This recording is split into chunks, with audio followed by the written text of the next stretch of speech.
Hi, we are live again across lunchtime, which we love doing because there's nothing like talking sex over sandwiches and cups of tea.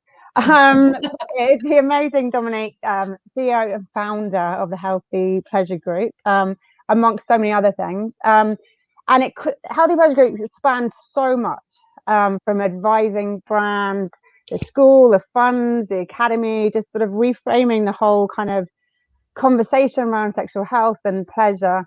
So do you want to explain what it is, because it covers so much, Yes. rather than me totally screwing it up? Well, first of all, thank you for having me. I think we can have an acronym for today's event: LTQ, lunchtime quickie, right? Nice. So if not, why not? When you look at Healthy Pleasure Group, you're very right. It is today the only ecosystem that's dedicated to sexual health and technology. And by that, I mean we're powered by businesses, the agency, which is a communication agency. We're powered by our lab, which is the only next-gen commercial next-gen lab for sexual health and technology innovation. We have what we call demand, which is all about distribution and reach. So in a really sexy way, sales and revenue, getting your product and solution into people's hands. We have the fund, which, yes, we launched, and some exciting stuff happening there. But then, of course, the school is our own brand, and it's where we focus on erotic intelligence. So when you look at the entire ecosystem, we are designed and built to be able to take you from concept all the way through to global territorial launch. And we deal with over 60 brands. We work in 4 continents. Our team, started off small. It was myself and Dr. Maria, and my background in having worked in some maverick brands in sexual health and technology. And now we boast, a headquarters in London of almost 20, and then expands across different territories, almost 50 heartbeats. And we call our people heartbeats in our company in order to support startups, right? And this is a sexy space, and it is an exciting space, but it doesn't come without challenges and taboos, which I know you are all too familiar with, right? Nice. I love the heartbeats, because all our team, we call them gladiators. So they're my gladiators. They're just used to kind of literally bulldozing doors down. Yeah, I mean, I love that. And I was talking to Target not so long ago, and they call their customers guests, which I really love. And it's just that mindset, right? And how you approach those that engage with your brand and your product. And I think that's very much a lot of the change that we've seen in our space, right? So if we consider what is SexTech, we like to grow up and call it sexual health and technology, but we all know, those who've been in it, it was family planning in the big style and porn, right? Yeah. And then if you bought a product, it was down a dark alley in a brown paper bag, and it was a rabid rabbit made out of PVC. And we've come a long way since then. Are we where we need to be? Absolutely not. But it's a collective movement, because without the 3 very important ingredients, we're never going to fast track this industry. And by 3 important ingredients, I mean investment, education, and innovation. It doesn't, this 100 and let me tell you, everyone's got 32 billion, 12 billion, 55 billion, menopause is 600 billion. At the end of the day, it's an undervalued, previously discriminated, marginalized industry, which is really, really new, but super, super well to do, because, well, half the people that hold the sky up have vulvas, people, and we have been ignored for a really long time, right? So a lot of this innovation has been, up until now, been led a lot by women. So we know you're a pioneer in leading the empowerment between, sexual empowerment and sexual wellness and experience and discovery. But whether this industry, your product or your solution sits under femtech, health tech, sex tech, digitech, sexual health, sexual wellness, if it brings you value and it brings positive impact to your life, and it's between the belly buttons and the knees, you are sexual health and technology. I know a lot of femtech brands are not going to like me for saying that. It's true though, isn't it? There's so many, like, I've had guests on, I'm like, would you say you're femtech or health tech, or it's sort of, it's that kind of, I don't like labels, it's kind of, even in like the whole sexual spectrum, there's just labels that are just being added to everything. In fairness, it's there to create movement and to become digestible, right? To create awareness, put a spotlight on, and by giving it a name, you ultimately recognize that it hasn't been there before. So you do highlight the problem, and I think it just becomes really challenging when you feel, a lot of our brands that come to us who are raising funds, and that's predominantly 70% of brands, feel that they need to be able to sit within a category so that they can talk to a board with money who can relate to this issue. And I remember back in the day when Dr. Maria and I were raising for a product that attached to the clitoris, I had an image of a vulva, and I had given my deck to someone who was very well respected in the industry as a VC, and I asked a really great question: what is wrong with our idea? And like being in the corner of a teacher, in your classroom, and she pulls out the red pen. She just put her pen through everything, including this beautiful image of a flowery vulva. And she said, no one's going to relate to this. You need to be able to give it a label that's digestible and consumable. And she was right at the time. And that hasn't really changed much. It's getting there. And of course, that's why we work with the fund to be able to be the only dedicated fund that supports sexual health and women's health technology, because its aim is to break the vice clause. And for those who don't know what the vice clause is, those who choose to invest have a clause in their agreement that says they won't invest in drugs, gambling, and of course sex. So again, with sex, where does that, as you said, the industry is, and that's we're finding it's sort of where, as we've evolved, it's kind of what are we? It's kind of, it covers, there's so many bits, and again, it's that vice bit, which bit's vice and which bit's not, and well, what is vice basically when it's just sex? In one word. If we move away from the concept of sex, because sex is an act, when we look at pleasure, other than it being the most innate human experience, we know very little about it because we've learned very little about it. But we also understand today that it impacts our life positively, mentally, physically, with self-confidence, self-esteem, and there's a difference between the two, the way we communicate, the way we move through the world, and anatomically, it is healthy for your body. Biologically, it's proven, it's medically, scientifically backed that pleasure is healthy for you. And now, if you happen to have the byproduct of pleasure, which is an orgasm, fantastic. But let's not forget the journey. So, it really, we have to go back to the basics, have to go back to anatomy. We have to go back to the founding fathers. And I say fathers because it was a group of, male-identified doctors centuries ago that decided not to include the female anatomy. I mean, other than who killed JFK, I reckon the clitoris was probably the biggest cover-up, right?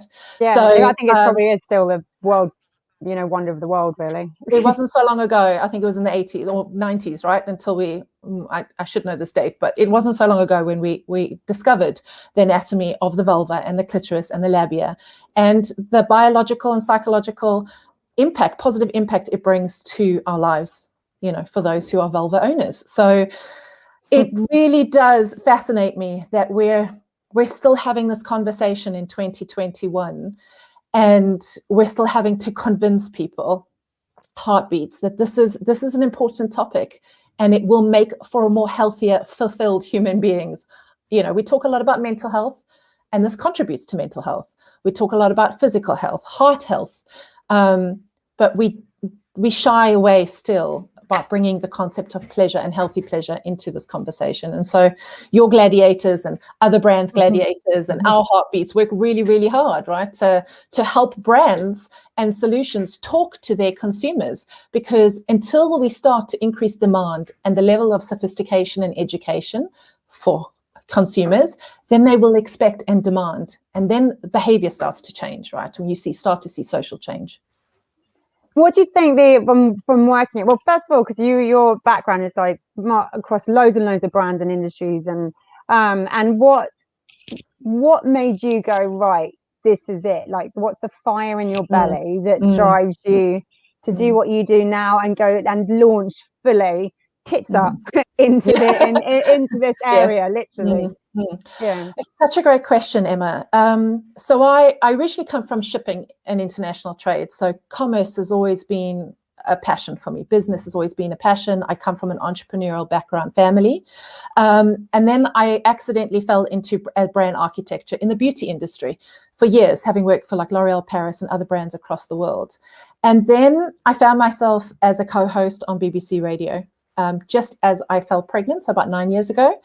And the whole concept of motherhood, I was going through a divorce, big life-changing events let me question the perception of how I was supposed to move through the world as a woman, as a mother.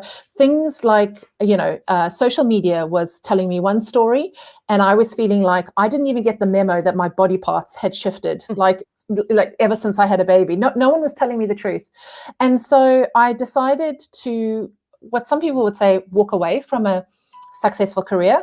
I decided to move into a significant career. And so I went and I worked for one of the biggest brands. Again, at the time, there were only one or two, so it was Lalo, and learned the lay of the land from a commercial perspective and from the consumer. And that really just threw me into understanding when you're talking to a buyer about a menstrual cup or about a product that is to go up a vagina for pelvic therapy, and the poor person across the table is probably in his late 20s and cannot relate to this conversation, but yet I have to convince him to put this product on a shelf and go and convince his boss to invest in a product. And there's no relativity, there's no education, there's no communication. And so you started to understand just how big that gap was, right? Family planning and porn, and that there was nothing in between. And from there, I then obviously met up with one of our co-founders and my soul sister, Dr. Maria, and we did our own innovation. We raised our own funds for our own products. And then also I invested in other brands and worked with other partners like Mystery Vibe and Pure Eros. And so as you saw this rise of innovation, so there were brands that were coming to us to say, what are the steps that we can take in order to go to market? What's the hype? How do we launch? And then how do we become sustainable, really in a space that is censoring us left, right, and center, right? And partly because those people making decisions in the digital don't know anything about our space. And we can't, we can hold it against them, but remember, this is centuries of humanity. No one in their right mind, or very few people will tell you, I had an incredible, empowering, safe, judgment-free sex education. Said very few people. So no woman can say that they don't have any unconscious bias in them that gives them shame and guilt every single day. You know what I mean? It's there. I've got it, you've got it, and we shouldn't. We've been in the industry long enough to not have it, but it's there, ingrained. So now imagine, every touch point that you're having to deal with business, those people across the table are feeling the same way. And so you start to see that there's this enormous taboo that has to be dismantled. And in some cases, you just have to blow the shit up and then start again.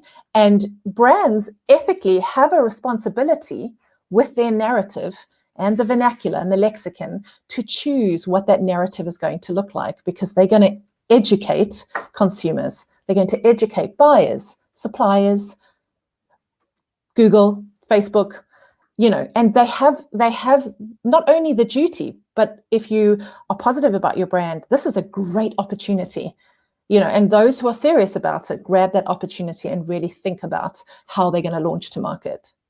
So because you've got some amazing tips. So because a lot of people, I've always come across people that have an idea for a sex tech or a fun tech. And obviously on the tech front, there's money involved when you go down that. So what are your sort of maybe the 5 big tips, or 4 or whatever? Anyone. So I would be remiss to say people are swayed by the sexy. This is a sexy industry, right, to get involved in. But like I said before, number one is, remember, you are a consumer lifestyle brand. Whether or not you are an STI testing kit, you are a lubricant, you are a med tech product that's dealing with erectile dysfunction or sexual dysfunction, you have a heartbeat that needs to buy into your product and solution. And for decades and centuries, we have been wired to believe and not challenge and have no choice in our solutions. So understand that your first point of contact is your heartbeat, is your consumer. Don't bypass it please, because ultimately you will always end up coming back. A lot of brands try and navigate, trying to figure out what their consumer, how they should talk to their consumer, where they should sell to their consumer, what content should they be giving or education. Don't forget to talk to your consumer. So that's number one. Number two is our classic, Achilles heel pain point in this space, and that is the digital giants make it hard for us, right? So knowing that they make it hard for us, don't invest your entire budget into a platform that you don't own, right? Marketing activities that you don't own, platforms that you don't own. I remember years ago, just some brands coming to us having invested maybe more than 60% of their investment onto social media or onto an app that would have previously from, Apple be shut down. So as their starting point, and then coming to us to try and sort of rectify it and backtrack and then create a new roadmap. So think about where you're taking your investment and what is the intent, because putting it into a strategy that is not your own and you have very little control and very little visibility is expensive. And I'm talking about brands, which are the majority, who've come in with an investment. They have a responsibility to their investors, and they have to make their budgets work for them, right? Not everyone has an enormous headcount and enormous budget when we're launching. One I always see, and it just fascinates me today, is brands come in and they do a really great job of marketing. They've thought about everything, production, everything. And then I go, right, where you're selling your product? Who's going to buy your product? No, we're e-com, or we just B2C. Now, bouncing off the conversation of understanding just how difficult our digital landscape or our digital globe is, many brands have a perceived idea just to go online. And we have seen an incredible increase, right, in sales and engagement with COVID happening.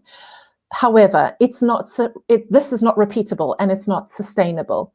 And so having a well thought out, balanced sales strategy or distribution strategy is very important. So you'll find a lot of brands that come to us and go, we started off B2C, we should have done B2B before. Can you assist us?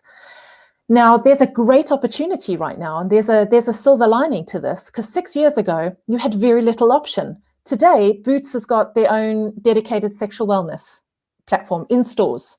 When you buy your vibrator, you can buy your vibrator off Ocado. I mean, that didn't happen 6 years ago. I couldn't buy my vibrator while I was buying my fruit and veg, right? So having a really strong strategy is very important. One that we follow very tightly in our company is we pick team over talent all the time.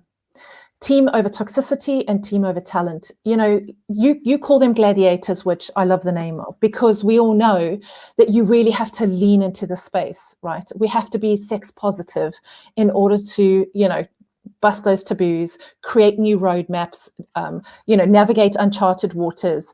And so what we do in HBG is everyone is sex positive. What does that mean?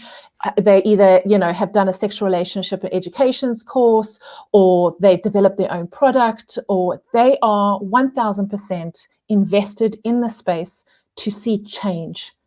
And that is their halo. And we obviously want to support that. And then I'd say another big one is, given if you consider the ecosystem that we have, we, with the fund and with the agency and the lab, we probably talk to anywhere between 25 to 70 brands, startups in a month. And we've actually created our own investment program, shall I say, for startups. Because you may have a really great idea or a great product, maybe even gone to market, but now you're raising funds and you're having to compete with other investment. So fintech, edutech, health tech, every other version of investment. And you have to have a very striking narrative and know your business. You have to have standout. Understand your financial modeling, understand your valuations. We see lots of brands that come in that undervalue, sort of discount themselves, which is great for investors. But obviously we want to be able to see these brands come to light with investment, because we know in the bigger picture, the more that exit, the more serious and credible our industry becomes, and that attracts more investment, right? So your investment deck, your financials, and your story, because you're telling your story of your brand, it's got to stand out. I can't tell you the amount of times I have stood up and spoken on behalf of clients, been given a deck, and really, it's really complicated, and it shouldn't be so complicated. So take the time to invest in your story and your narrative, because impressions, unfortunately, it's kind of like, it's like going on, it's like buying condoms. You would probably linger 30 seconds in Boots to pick up a pack of condoms. You got your 30-second pitch.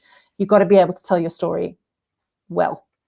Yeah, it's everything storytelling now, isn't it? As the brands and I think customers are way more across the board, not just in the sex industry, wanting to know the stories behind the brand and the people behind the brand, and that's what they're buying into. There's a bit of a kind of social responsibility, isn't there, to kind of not just grab the cheapest and easiest thing on the front of the shelf, but know what's behind it, what's it made out of, who are the people founded it, that kind. I don't know if you've seen a shift before.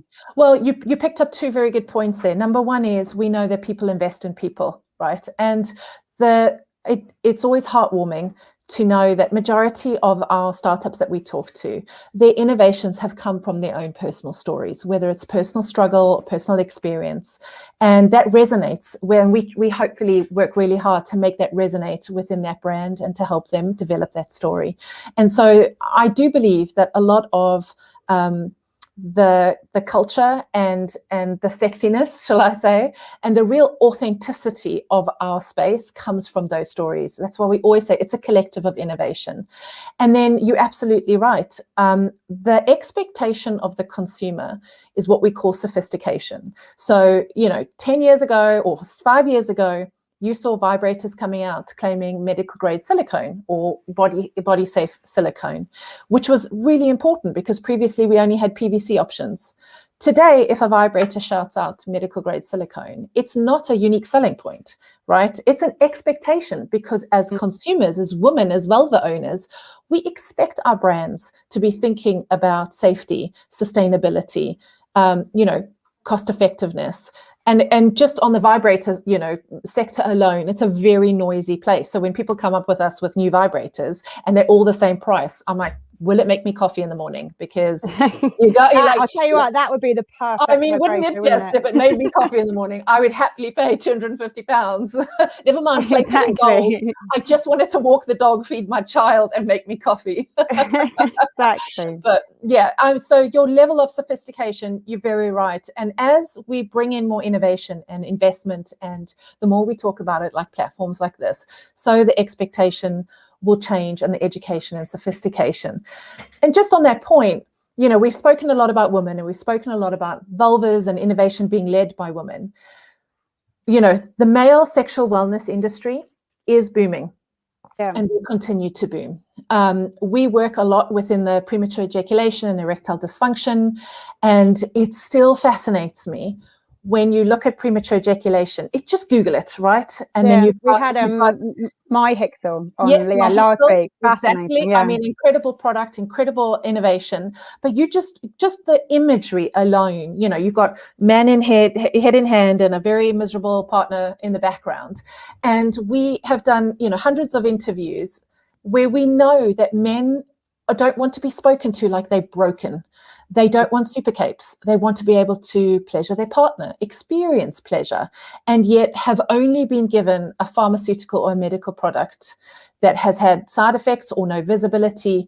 I'm not saying there isn't space for medical and pharma, but it's time to have different options, right? And recognize that how we incorporate sexual health into our lives is, it can be incorporated mentally, physically, biologically, through communication, all of these facets, because it doesn't have to be sort of this life chamber that sits on the side of our lives. And so we see now a lot of male sexual wellness innovation coming in, and also inclusivity and diversity. we launched with an incredible product called EXO, which is for the transgender community, a community that has been marginalized, discriminated, and never really had pleasure products designed for their journey. I mean, this is incredible to be able to do something. We're very proud to work with brands like that. And I think, and I know, there's other brands that are around. Handy's great. That are really taking this topic by storm and saying that now's the time. Like we're not going to sit around and just be dictated to anymore. We're going to solve the problem ourselves. And so I really, want to encourage people to really support brands like that. Do you think a lot of it on that front, the whole diversity within sexuality and the brands is following what's happening anyway, of that one-stop shop, the kind of the real the sexism within like the advertising industry, and that whole kind of that sort of the perfect body and the perfect look and that front of this one and porn as well to do with it, of like there's sex, that's right, the sex, penis, vagina, endpoint coming, it's sort of this perfectly, and all women come with a penis inside them when they don't.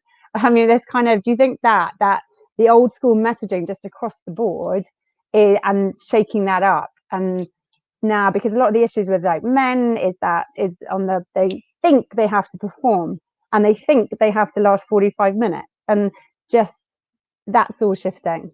But that's come from that poor messaging, isn't it? Yeah, I think there's a lot of messaging in there that has started to crumble away and be challenged and dismantled. And that's where, like I said, brands have a huge opportunity to reshape that narrative, right? I don't think we are where we need to be, for sure. The large majority of the globe still feel that there's this odus to the phallic, pleasure is a result of like you say, penis and vagina. Yeah, exactly. And so there's this element, I'm only a man if I perform, I'm only a female who can perform and lie my way through, experiencing pleasure. There's so many conversations that need to be dismantled, and the starting point is for brands and platforms to create or carve out that safe space for people to have this communication, whether it's at school, whether it's, like a Killing Kittens, whether it's a brand, whether it's an app, whether it's therapy. It's the coming together and the collectivity. The first and foremost is, let's carve out a safe space that's judgment-free for people to be able to talk, consider, explore, discover their sexuality judgment-free. That's your starting point. And when you start to build this sort of society that has the starting point, then you start to see the motives, the social motives will then start to change all the other narratives. And then they become economic motives, because we all know that those who have a positive experience with their sexuality, when you are empowered and you have the self-esteem to ask for what you want with your sexuality and to live it, you often find that you have the self-confidence to ask for a raise in the boardroom, go after a career that you predominantly were told was just for men or just for women, right? You have self-esteem, self-efficacy, because your validation comes from you and not from the outside world. So when you start from that perspective, then all the brands and the solutions that are talking and offering opportunities for discovery and exploration, you then start to see the narrative change. The consumer's behavior and perception changes, and therefore their demand changes. And so, when you look at it like that, it's a mammoth, it feels mammoth, and it's a huge wish list, but there's loads of brands and heartbeats out there that are challenging those that are stopping us, right? So we know brands like yourself, Dame, that are challenging Facebooks and the digital giants, which I believe is hugely important because it puts a spotlight. But to get traction and to really, pave a new path, I think you need to start where I've just mentioned, but also we need to create an allyship with our digital giants. We need to sit down at the table and have this conversation with the Googles and the Facebooks and the Instagrams, because until we do that and we offer solutions and we have the solutions for them and we educate the world with them, it's not going to change fast enough for us. So we can stand and we can fight, or we can create an alliance and move forward. But of course, it does take two to come to the table. It does, and that's the thing. I've been talking to some Facebook people, and in the States, and I totally get it. And because while, you know, they'll go with the majority, and while the majority, especially Facebook's American, that's where they'll base all their decisions on, you've got like, what, 95% of the population that don't have no interest in seeing anything sexual come across their family Facebook feed. Yeah. And that's what that, you know what I mean? And that's what they're going off. So as you said, it's that change, you know, the narrative, as soon as you grow it, then the 95% becomes 80%. That becomes, you know, it's that. Yeah, and hopefully my daughter will be raised differently. I'm working on it. But if you think me too. if you think of my generation, we have to raise ourselves sexually, right? We have to learn and challenge ourselves about what feels uncomfortable when it comes to, we have to create our own sexual empathy and our own erotic intelligence. And so, you know, of course, nobody wants to see all of that on Facebook, because there's no understanding and there's no permission to say it's okay to explore. We are creating a safe place for you to discover this, and we're doing X, Y, and Z. And so it really is just this yes, no, yes, no, yes, no, that is largely influenced by culture, religion, politics, policies. And so we've got to come to the table and think about how we can, you know, restructure this and really pave a new way. And I right now it feels like people are bumping heads. And I'm not sure, it's great because eventually, hopefully, it'll get someone to the table, but I don't know if it'll be enough to get to where we need to be. Yeah, and do you think, because to me, it's I get some of it, and it's a slow process and stuff, but where I think where a lot of my anger comes from in it is the double standard. It's like you can get a Viagra across New York subway and across Facebook, but you can't get any kind of menstrual health or Hank stuff or any, you know what I mean, anything on Facebook. You're like, hang on a minute. Well, let's start the story from the beginning, right? And I love these three topics that still in many countries today, women are forbidden talking about at the table: sex, tax, and money, right? When we are of legal age, we have to fill out a box. Are we Miss or Mrs. or Miss? I never know. I hate the Mrs. I know the Mrs. and Mrs. Okay, I never understand.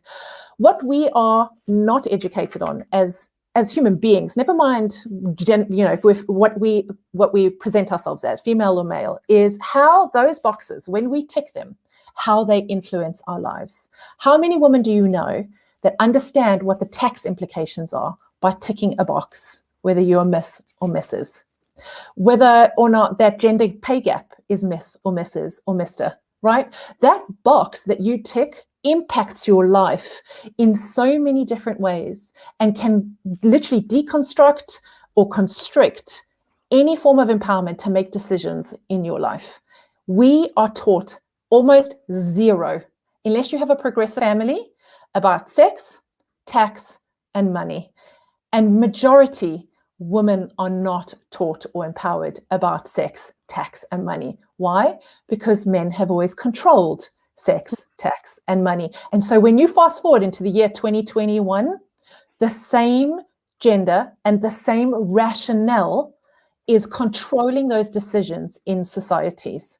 And until we dismantle that, and until we raise our boys and girls and he's, she's, and theys to respect that we are all have the ability and empowerment and freedom to choose how sex, tax, and money influences our lives, we will not move forward.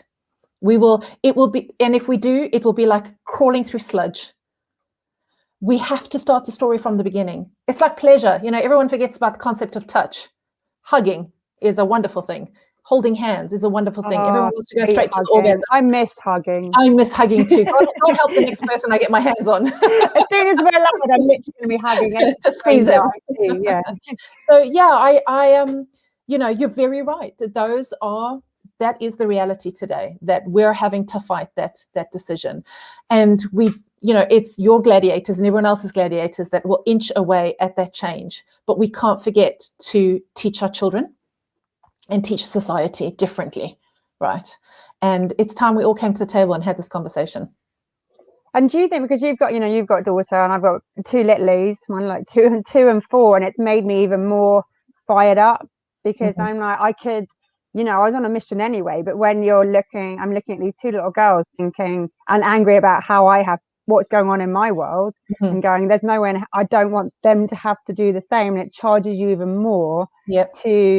On that, do you look at it, and on the grassroots level of changing conversations and narratives, because otherwise, and I hear it all around me, the same chat is happening. I listen to parents talking to their little girls compared to boys, and the cycle is continuing. They are continuing, and those cycles need to be disrupted. Like yourself, every child is different. So, parents always know when their child is ready to have this conversation. And what I love about my daughter is I've had this conversation from when she's very, very young, and we start with body parts, right?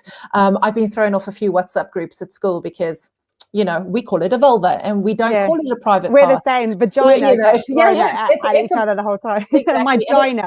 It's vagina. Exactly. It's not a private part, right? And so I understand the concept of a private part, and to empower kids to talk to you about things that, are very difficult, but you have to start the conversation. And then I do realize, though, and I've had to learn myself, is this is not a once-off conversation with our kids. This is a continuous conversation. You have to invest in your children to talk about sex, intimacy, relations. My daughter didn't know what sex was until she was 8, but she knew pleasure. And she knew body sensations and body parts. And so little bit by little bit by little bit, she'd come back and ask a question, and I would give her hopefully sufficient enough information and then allow her to come back. But one thing I did learn, and I can't remember where I heard it, but it was great advice. And because, your kids always ask you about sex at the most inopportune time. And someone said, I suddenly realized I could tell my child, that's a really great question. Can we talk about it? Like on Tuesday or after dinner. You don't have to answer your kids straight away. And it's a wonderful life lesson that I've learned in relationships and even in business. You don't have to answer the question straight away with kids. Think about it, be mindful about it, educate yourself about it. There's so many resources out there, and you will find that a lot of your own perceptions and beliefs are probably challenged. But for our kids, the only way to disrupt those cycles is to continuously have those conversations with them about sex and tax. Well, maybe not tax, but money, for example, saving and not saving, and who gets paid for what, and, working, those conversations are part of your life. And I know women who are my age who in cultures, you just didn't talk about those things at the table at all. At the dinner table, you weren't allowed. No, exactly. And I know loads of women who sort of come out with divorces in the last couple of years in their 40s, and all their finances have been completely controlled, and they've got access to nothing. And it's there is an incredible act being coming out of Parliament at the moment called the SEA Act, which is about women who post-separation from an abusive relationship, who are left in this financial tornado, right, and usually stripped bare of any financial support. And it's an incredible act that is supporting women who and not just necessarily an abused relationship, but coming out and having just no financial support. These are really big conversations, and these are really big social and economic motors that we need to change. But it starts with us, as in it starts with you as a person. And so whether you decide to make that change in your own life, intimate life, whether it's with your children, your partner, just exploratory and discovery, I can't stress enough that it starts with carving out that safe space, right, judgment-free, and then being able to have choice. And this is the thing I love most about our business, is that we get to meet inventors that just invent the most incredible things. I wish I had a pot of gold that we could just invest in everything. It's amazing. And also so many of them, what I love within this industry, are doing it from a place of like pissed offness of that it wasn't there. They went to find something themselves to fix the problem, and it's not there, so they decided to create it. And that's what's great about so much sex tech and femtech and health tech. It's a lot of women and a lot of female founders have just gone, no, where's it? Start it, build it myself. Absolutely. And they're having fun, I have to say, irrespective, I'm not remiss we have all experienced loss and suffering during the last year and a bit. But the one thing I do recognize about a lot of our startups is they're having fun, and there's a genuine authenticity and credibility about them. And I've worked in a few industries, from health to beauty, and I've never experienced, meeting people like this. And I'm a storyteller, so I live to hear people's stories. And this is the one thing that keeps me in this space, other than the big challenges. This is what gets me up in the morning, as you said. Yeah, stories. I love stories. Like our members' stories and stuff. I always love hearing like why people have joined KK and everything like that. It's amazing. Yeah. Or all of it. But finally, Mm. UN Women Delegate. You've just Yes. announced. Explain Yes. what that is. Well, it's a very appreciated opportunity to sit at a table and listen to the leaders who are making the most change for women and girls around the world, and specifically the UK. And it's an opportunity that I truly, if I look back at it, again, COVID has allowed the space to be opened up virtually, which means, having more accessible to people in our industry or those who are wanting to empower women and girls to come to the table, listen. I hope to listen. I hope to learn, and I hope to have the opportunity to lead some conversations around sexual health and wellness among kids and women, but mostly to be led and to be inspired by, gladiators, full force, Wonder Woman, who are coming to the table, and have, an ode to them, to thank them, because they are making change from every step, from grassroots all the way up to policy. And so I go with humbleness to listen and then to learn. And if we're fortunate enough to be able to lead in a few topics. That's amazing. So huge congratulations. Thank you very much. I appreciate that. But thank you for coming on. We'll add all the info for people to sort of look up Dominique further after. Thanks, Emma, for having us. No, that was really good. So we shall probably have way more discussions in the future as we keep the fight going. And I hope to see you in real life in London one day. Oh, soon. A real drink. I'll be sure to hug you. Oh, I won't let go of you. Thanks, Emma, for having us.